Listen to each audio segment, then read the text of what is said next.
La mort est omniprésente. La plupart tentent de l'éviter, mais d'autres n'y échappent pas. Chaque jour, nous menons une guerre contre les microbes, les toxines, les blessures, les maladies et les catastrophes. Il existe un tas de façons de mourir. Le simple fait de survivre est un miracle. Car chaque jour de notre vie, 1000 morts insolites nous guettent.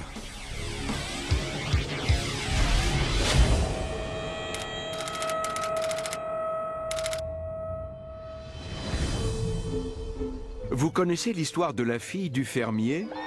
Peut-être pas cette version. Voici John, le fermier. Il est laid, bête et méchant. Voici sa fille Daisy. Elle est gentille et vraiment canon. Et voici Chester, l'employé de la ferme. Il cherche à entraîner Daisy dans une partie de jambes en l'air. Mais John, le fermier, s'y connaît en reproduction animale. Et tout ce qu'il veut, c'est que personne ne s'en prenne à sa fille. Alors, quand il entend du chahut derrière les bottes de foin, il sait que sa Daisy est sur le point de se faire inséminer. Oh oui, oh oui, oh oui, Daisy. Oh, Daisy. Hey! Oh non! La poursuite est lancée. Chester l'étalon perd rapidement de sa superbe.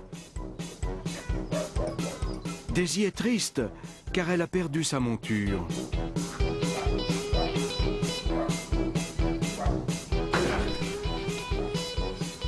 Oh, ça schlingue! Oh, oh non!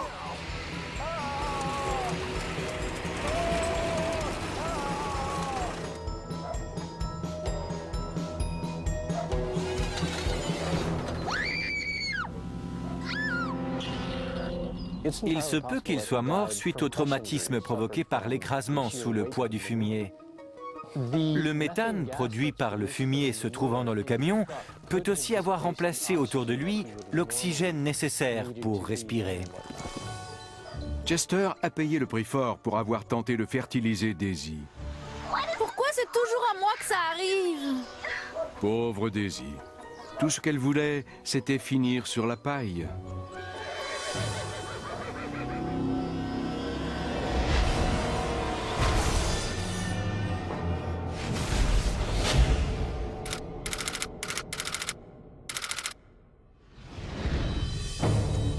On a tous connu des rencarts horribles, mais Monica et Hans sont aux portes de la mort à cause du pire rendez-vous qui soit. Tout commence dans la cuisine. Salut. Salut, Ça va? bien et toi? Super. La seule chose que veut Hans, c'est attirer Monica dans son lit. S'il peut l'impressionner avec ses talents culinaires, la partie sera presque gagnée. Mais comme il est incapable de cuisiner, il a une idée. Tout ce qu'il lui faut, c'est une salade prête à consommer et un ingrédient surprise. Fais-moi confiance. Ce sont des escargots. Mais les Français en raffolent. Même si Monica a l'habitude de mettre des choses crues dans sa bouche, elle hésite. Mais comme Hans se fait passer pour un chef renommé, elle est impressionnée et assez sotte pour lui faire confiance. Ok, prêt? Prêt. 1, 2, 3, santé.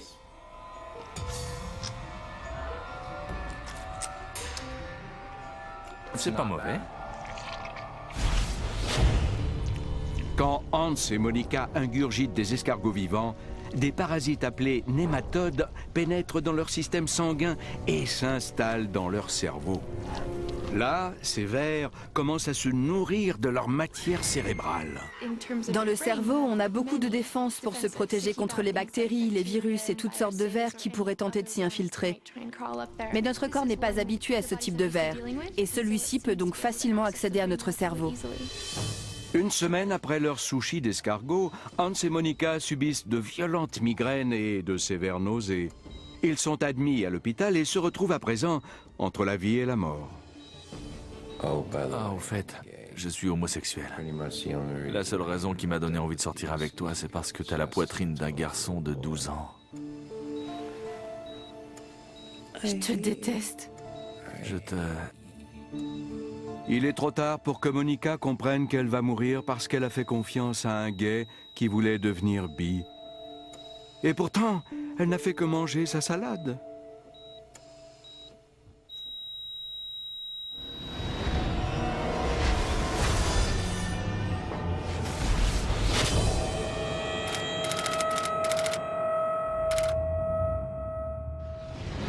Je suis prêt.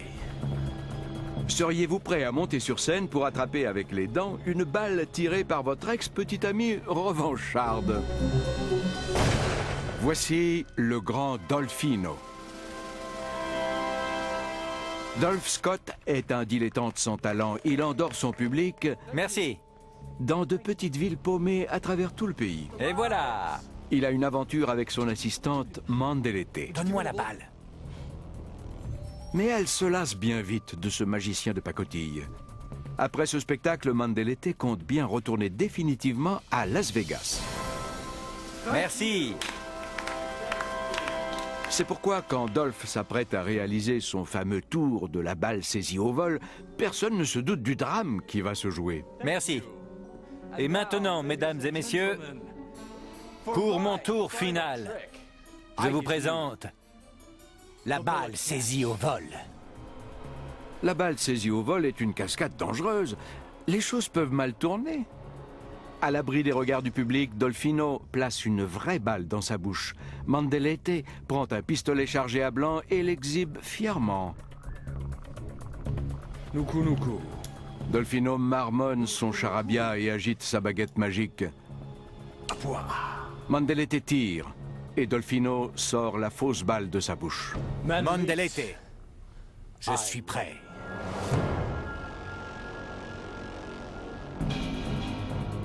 Mandelete prend un malin plaisir à pointer une arme sur la personne qu'elle déteste plus que quiconque.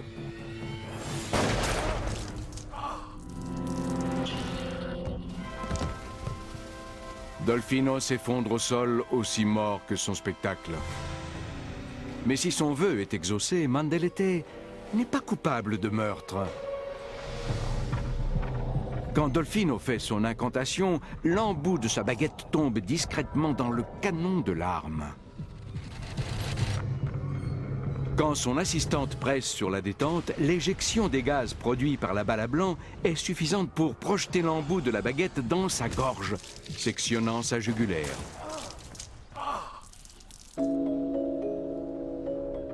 Rien ne fonctionne comme prévu.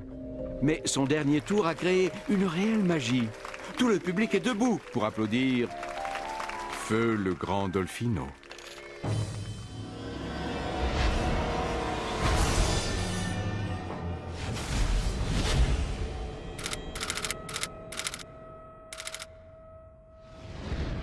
Je peux plus respirer. Moi non plus. Le 8 février 2002, des enquêteurs retrouvent deux jeunes hommes morts avec une caméra à côté d'eux. La cassette leur révèle une mort stupide et, surtout, parfaitement évitable.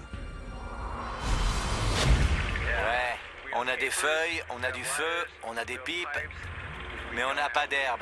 Pas d'herbe. Ça m'a l'air trop sec. Les deux hommes sont des fumeurs désespérés en pénurie de leurs précieuses herbes. Je serais prêt à sucer des pour avoir de la bœuf. Comme le montre la vidéo, ils testent plusieurs échantillons de végétaux espérant ressentir un effet euphorisant. Un peu de ça. Ça, c'est un plant de moutarde.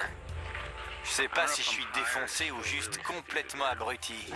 Je crois que cette situation est un exemple presque parfait de darwinisme social. Finalement, ces deux jeunes pieds nickelés de la fumette font une découverte. Je suis sûr que ce truc va nous faire planer. Une plante inconnue dont ils sont certains qu'elle leur fera de l'effet. Un énorme joint.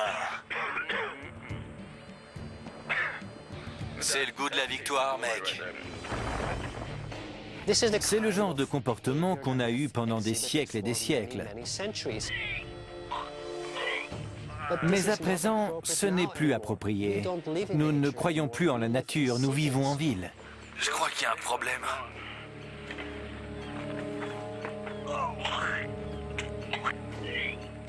Ces deux jeunes inconscients ne se rendent pas compte qu'ils viennent de fumer des feuilles de sumac, la plante la plus toxique des États-Unis. Leurs cavités pulmonaires enflent et se remplissent de liquide, une réaction connue sous le nom d'œdème pulmonaire. L'œdème pulmonaire est un gonflement qui touche les poumons. Les poumons sont constitués d'alvéoles. Si on remplit ces alvéoles de fluide, l'air ne peut plus y pénétrer et, du coup, l'oxygène ne peut plus passer dans le sang à travers la membrane de l'alvéole. Prêts à tout pour planer un peu, ces deux accros de la fumette ont pris des décisions très stupides. Il faut savoir parfois éviter le bio.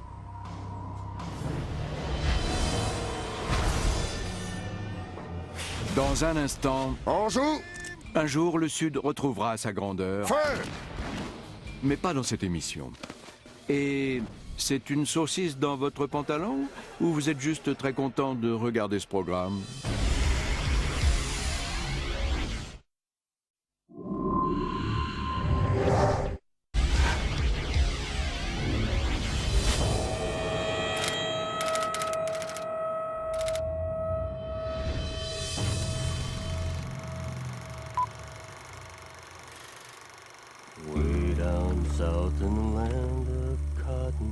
La guerre de sécession est terminée depuis 2 ans. Pourtant, il semblerait que ce groupe de soldats isolés n'a pas été tenu au courant.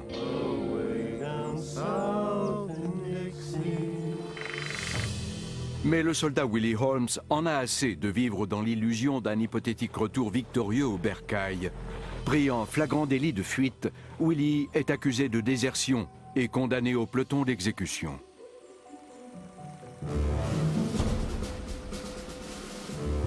Ayant combattu avec lui depuis le début de la guerre, ses compagnons doivent à présent affronter la tâche désagréable d'exécuter leur ami Willie. Présentez. Armes. Leur colonel obtus refuse de donner une seconde chance à Willie. Portez. Armes. Au lieu d'une médaille, Willie va recevoir 4 balles de plomb dans la poitrine. Prêt. On joue. Feu.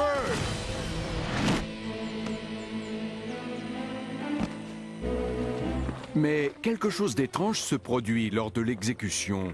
Tout le monde tire.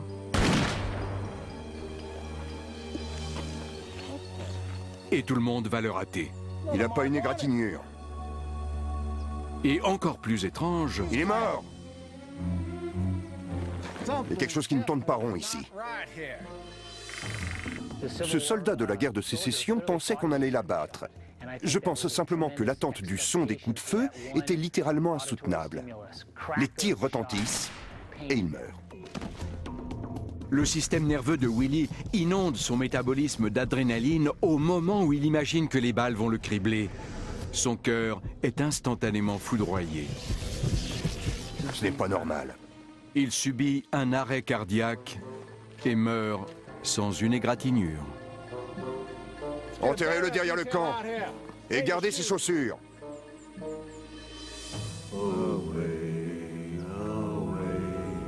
Un jour peut-être le Sud retrouvera sa grandeur. Mais une chose est sûre, ce ne sera pas le cas de Willie.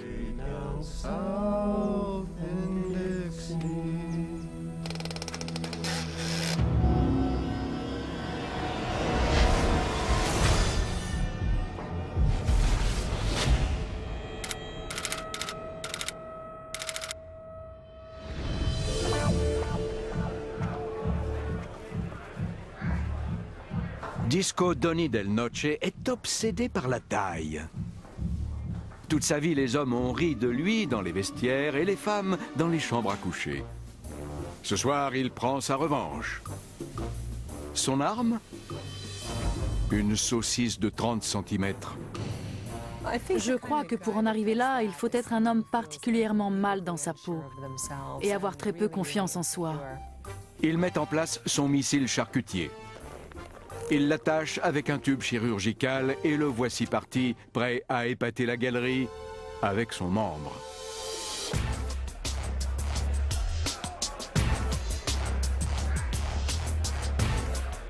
Ses rêves les plus fous se réalisent enfin. Tous les yeux sont rivés sur l'entrejambe démesurée de Donny. Pendant 4 longues, très longues heures, Donny est le roi. Une par une, les filles viennent rendre un hommage appuyé au saucisson de Donny. Et il y en aura pour tout le monde. Enfin, presque. Au lieu de vivre en se présentant tel qu'il est vraiment, en tant qu'homme, il se crée un faux pénis pour attirer l'attention sur sa taille. Dans l'hypothèse où une femme serait attirée par ce genre de choses quand il va la ramener chez lui, il va lui montrer quoi? Sa saucisse? Soudain, à l'apogée de son triomphe, quelque chose cloche. Comme si un millier de scalpels s'enfonçaient dans sa poitrine. Sa nuit de folie est en train de mal tourner. Il est impensable de se ligaturer la jambe pendant des heures sans avoir à subir d'horribles conséquences. Il s'écroule sur la piste de danse. Disco Donny est raide mort. Un tube en caoutchouc attaché autour de la jambe peut créer un caillot de sang, car la circulation est entravée. Ce caillot se ferait ensuite un passage jusqu'au cœur et va se loger dans un poumon. On meurt alors d'une embolie pulmonaire, parce que le sang ne peut pas atteindre le poumon, comme il est censé le faire. Pour Donny, la taille comptait un petit peu trop. Mais pour une nuit, ce tout petit homme a eu quelque chose de spécial entre les jambes. Quelque chose de vraiment mortel.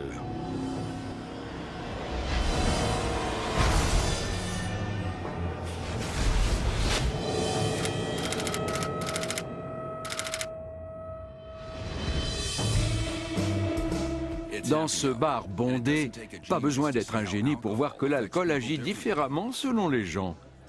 Pour Jill et Tim, quelques cocktails après une longue journée sont un bon moyen de se détendre.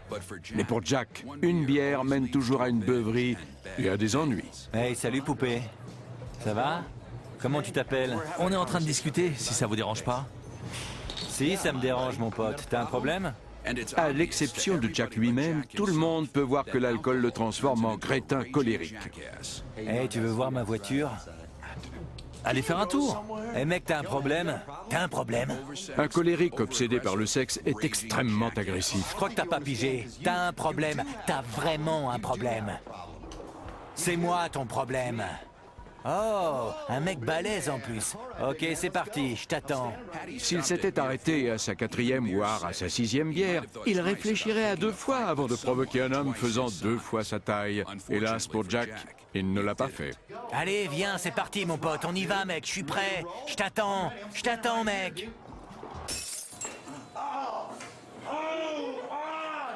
Le coup de poignet de Jack est à la hauteur de son tempérament. Mon Dieu!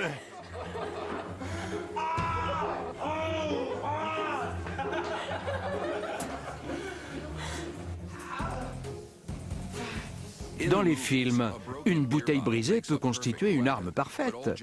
Mais tout ce que Jack obtient, c'est une plaie béante dans sa propre main. Oh la vache! Alors qu'au bar, l'alcool continue de couler à flot, aux toilettes, c'est le sang de Jack qui coule à flot. Il n'a jamais été aussi furieux et, à présent, il veut se venger. T'es mort, mec, t'es mort! Allez, ça suffit, espèce d'enfoiré, t'es prêt? En effet, la vengeance est un plat qui se mange froid. Maintenant, c'est fini, c'est fini. Mais apparemment, il n'y a pas que de l'adrénaline et de la bière dans les veines de Jack. Quand Jack a brisé sa bouteille, un petit morceau de verre est entré dans une veine, emporté par le sang en direction de son cœur. Il ne faut que quelques secondes à la minuscule lame de rasoir pour faire son œuvre. Cet homme est mort d'une rupture de la paroi interne de l'aorte. Les battements constants de son cœur ont poussé le morceau de verre toujours plus loin dans l'aorte. Ça a pu créer un trou dans la paroi et provoquer une hémorragie interne. Pour tous les autres, la soirée bat son plein. Mais pour Jack, la fête est terminée.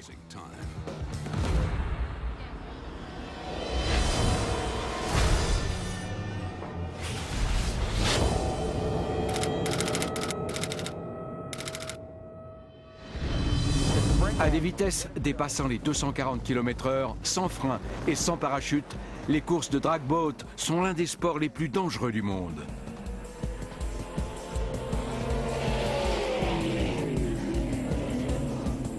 Sonny Moon, un pilote expérimenté, va bientôt en avoir la démonstration. Mon bateau est ce qu'on appelle un hydroplane. Il fait environ 6 mètres de long avec un moteur de 9 litres et de 1000 chevaux. On a l'impression de flotter sur un coussin d'air. C'est parti!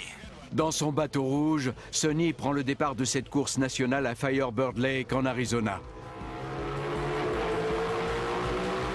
Alors que son adversaire prend la tête, Sonny met la gomme. C'était bien, j'ai fait une belle course. On m'a chronométré à 250, mais quand j'ai lâché l'accélérateur, ça a continué. L'accélérateur de Sonny est bloqué dans la pire position imaginable, plein gaz. J'ai essayé le bouton de secours, j'ai essayé d'étouffer le carburateur, rien ne marchait. J'ai même pensé à tourner, ce qui était ridicule. J'ai eu peur.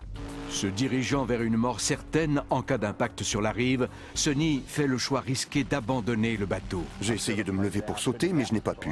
Alors je me suis agrippé au bord du bateau, je me suis extirpé vers l'arrière et j'ai fini par basculer sur le côté. Je pensais que j'allais mourir.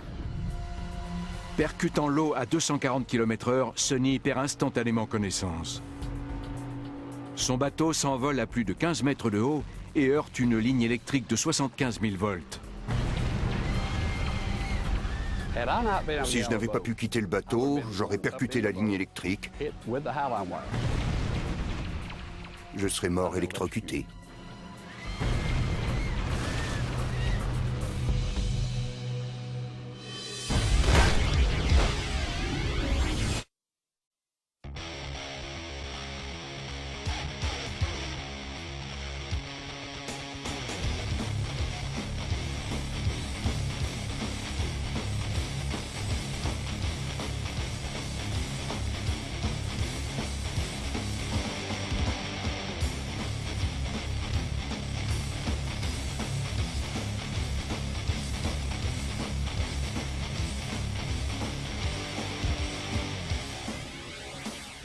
It's original.